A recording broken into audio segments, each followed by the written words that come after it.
Imagine a situation that you are sick and you need to go to a doctor. Now imagine a situation that you need to wait for 5 to 7 hours to see the doctor.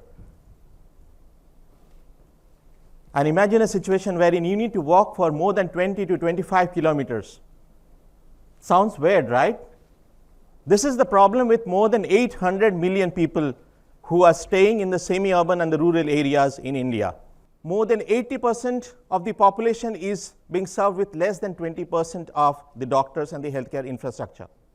But do you know that Sundarbans has 105 islands, out of which 52 are inhabited, meaning that the people are staying over there. I visited in some of these islands, and when I was interacting with the community members, in this island we have 35,000 people, and the number of doctors, 0. So introducing, we really figured it out that how is it possible to really help, because no matter how much of incentive we are giving to the doctors, they are not going to go in the villages. They want to come back because of course of the various other infrastructures are not there. So in this case, we have these frontline health workers who are actually none other than the members selected from the community, who can easily go, and then there is a comfort factor between the patient and the community health worker. In order to really scale, technology definitely has to become an enabler. But our aim was that how you would be able to integrate multiple devices seamlessly, so that the moment the data is captured on the ground by the health workers, the data is seamlessly captured onto the platform, and that is shared between the doctors. We are able to do diabetic retinopathy screening by using artificial intelligence. Do you know that for every 1 lakh people, we have only one retina specialist? And do you also know that because of many problems related to diabetic retinopathy, cataract, and glaucoma, because they are not screened at an early stage, they become blind, which is irreversible. We brought in aided telemedicine.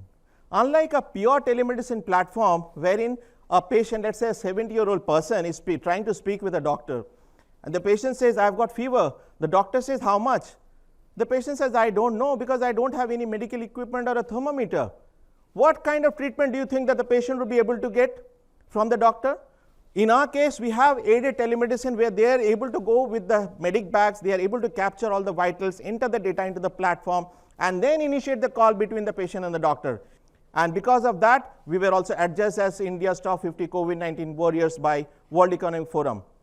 And we were fortunate that is it really possible that iKure can act as a platform by integrating and innovations that happens anywhere in the world.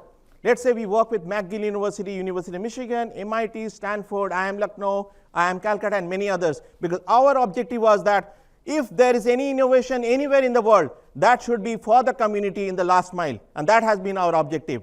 Our objective is to target more than 200 million people in the next several years with your support for a better life, for a better world.